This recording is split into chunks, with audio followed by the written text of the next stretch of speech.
Massive police operation has begun around Melbourne as lockdown restrictions are eased in regional Victoria. While the city has hit a key milestone in the roadmap out of lockdown, the Premier says it must remain there for another 2 weeks before getting any relief. Victoria has recorded 42 new infections and 8 deaths. Elsewhere, New South Wales has recorded 10 new cases, Western Australia 1. Melbourne tightens the ring of steel. Police checkpoints stopping tens of thousands of cars will become a permanent fixture until the end of October as efforts are bolstered to contain the spread of COVID between metro and regional Victoria. The increased measures come as the city finally delivers the magic number needed to end stage 4 lockdown. The rolling average of new cases has hit 49.6, cause for optimism but too early for celebration. On any measure, we are defeating, not yet defeated, but we are defeating this second wave. The average needs to stay under 50 for 2 weeks before the next step, then under 5 before retailers can reopen. The Premier brushing off the threat of a class action from CBD businesses for lost earnings.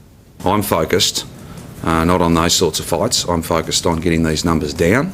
Those numbers the lowest they've been since July. There are now 991 active cases in the state, 49 less than yesterday, 107 in hospital, 11 in intensive care, 6 on ventilators. The state death toll now at 737. That is very, very significant. It's a long time since we had less than 1,000 active cases. Restrictions in regional Victoria begin easing at midnight tonight. The move coincides with tougher new penalties for those illegally crossing the metro-regional divide. Victoria Police will be manning checkpoints and patrolling caravan parks and camping grounds in popular holiday spots. Those caught breaking the rules will be issued with a $5,000 fine. That is a huge fine. And if there's more than one person, if it's mum and dad both get the fine.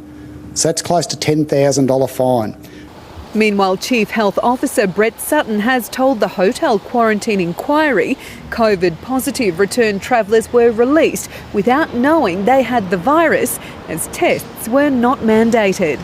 They would have been questioned as to whether they had any symptoms and would have been released on the basis that they were declaring that they were symptom-free. He told the inquiry that he was not consulted on the use of private security guards at the hotels and only became aware of it once outbreaks amongst staff had occurred. And Abby Dinham joins us now live from Melbourne. Good evening, Abby. What's the new offence that Melbourne residents might face? Well, Janice, it's called failure to comply with requirements to remain in a restricted area. Basically, it's designed to keep metropolitan Melbourne and regional Victoria as separated as possible. As you heard, the fine that comes with this offence is just a couple of dollars shy of $5,000, and that applies per adult. So if you have a carload with a family trying to cross one of these checkpoints illegally, it would apply to parents. Any adult children could be quite a hefty offence. Police warn they'll be checking as many cars as possible at these checkpoints, so there will be some delays in trying to get through. They've checked over 24,000 in just the past 24 hours. But it won't just be the checkpoints that this new offence is enforced at. As we come up to the Victorian school holidays, police will be patrolling areas like boat ramps, parks and cafes looking for people who shouldn't be there. And they say it won't just be the fine that you cop, you'll also be asked to pack up and return to metropolitan Melbourne. Plenty at stake. Thanks so much, Abby Dinham, joining us live from Melbourne.